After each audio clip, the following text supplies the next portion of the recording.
If you are reading this right now, it is necessary that you get out of your house immediately. I don't know how or why this is happening, but as far as I'm concerned, it's not safe for anyone to be reading this inside right now. Get in your car, get to the nearest town or city, and read it there, because I don't know how much longer it is until that thing comes around for you or anyone else. I don't know what this creature is, what it wants, or how many of them exist. All I know is that it is driven to kill, and will stop at nothing to make sure it gets its job done. If you failed to follow these directions, at least lock all your doors and windows, turn off the lights, stay somewhere safe, and make sure your presence is not known. Once you've done that, continue reading this, and I'll explain what's happening to the best of my knowledge. One night, I was sitting at home watching TV. It was a rough week, so I was glad that the weekend finally came. I could sit around doing nothing and not really care about anything. Everything seemed normal, or so I thought. But while I was watching TV, I noticed something odd. Coming out of the forest in my backyard was a man. Well, I'm not sure I could exactly call it that. He was about 5 feet tall, pale white, completely naked, and had very long arms. And I mean very long arms. They were dragging behind him like dead weight, and the way he walked almost made it seem like they were a burden to him. His hands were dragging a very large object behind him that I could not see at the time. As he took each step, I noticed that he walked with a very lumbering motion. Each step seemed to drain the very life out of him. I almost wanted to help it. That is, until I saw its face. As it got closer to me, I saw that where his eyes were meant to be, there was nothing but 2 glowing red dots resting in swollen sockets on his face. He had no nose, and he lacked lips as well. His mouth was stuck in a very wide grin, and his teeth were very large. That is to say, if they were teeth. They were more like nails, protruding from his bleeding gums. It had long, jet-black hair that almost touched his waist. The thing paid no attention to me, dragging whatever it was carrying behind it like it was his eternal duty. I could hear his soft panting, and saw fog coming from his mouth after each breath, due to the fact that it was the middle of winter. As he began to get closer to the house, I became more and more terrified. I quickly and silently shut off my TV, turned out my lights, and hid in my bedroom upstairs. I looked out my window and continued to watch his actions. During this, the creature had now crossed my long backyard and made it to my house. At this point, I was finally able to see the horrific object it was carrying. In his arms, he was dragging the body of a young man behind him. I couldn't tell what the person looked like.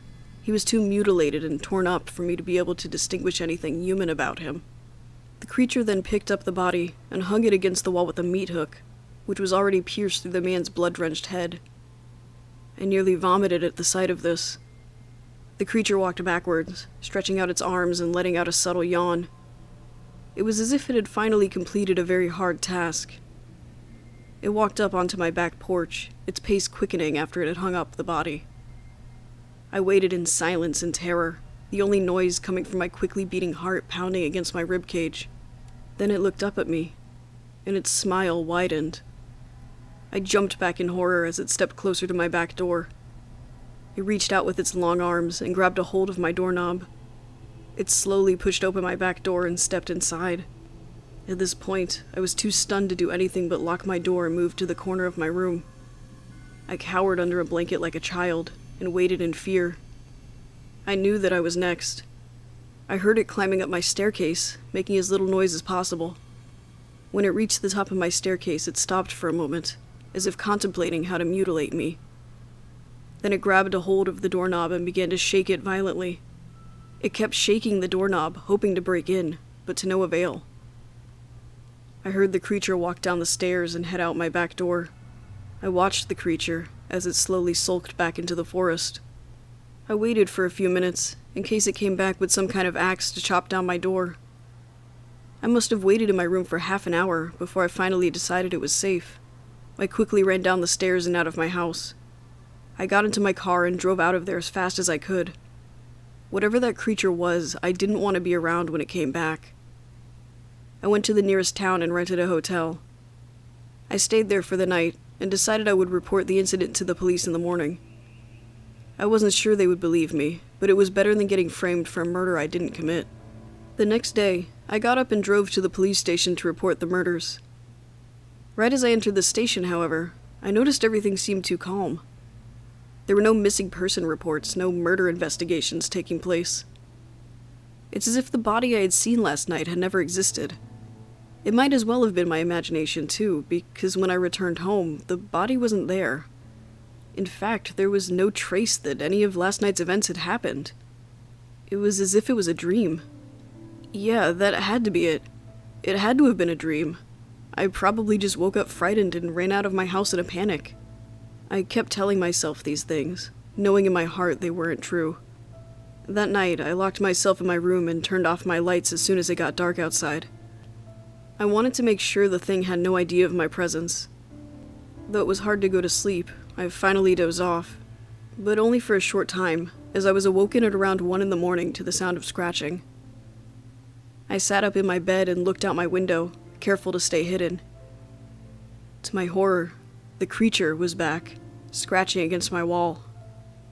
It was like it wanted to get my attention.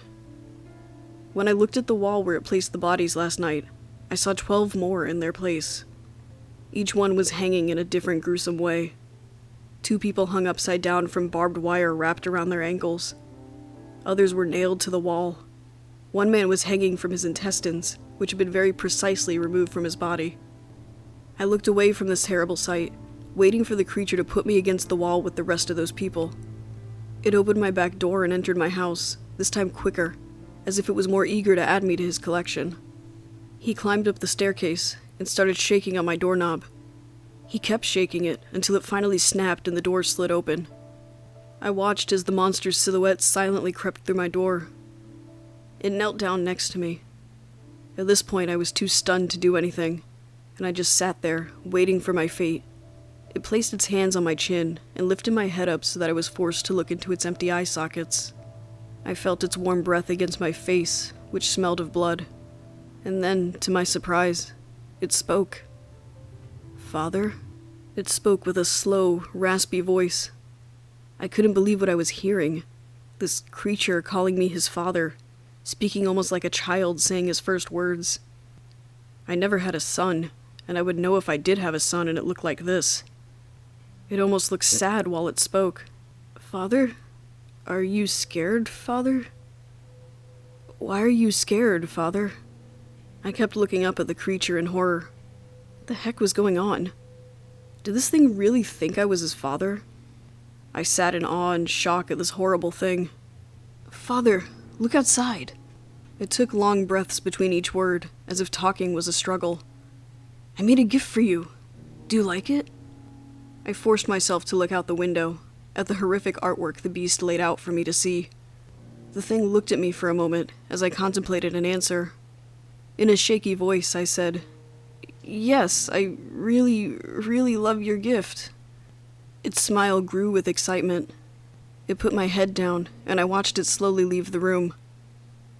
I sighed with relief and moved away from the doorway. Just as I did, however, the creature turned around and looked at me. It said something that still, to this moment, causes me to fear for my life and everyone else's lives. Its final words to me are the reason I'm getting this message out to everyone.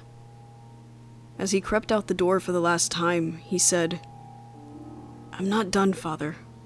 Stay here. I'm going to get more people." He hasn't returned yet,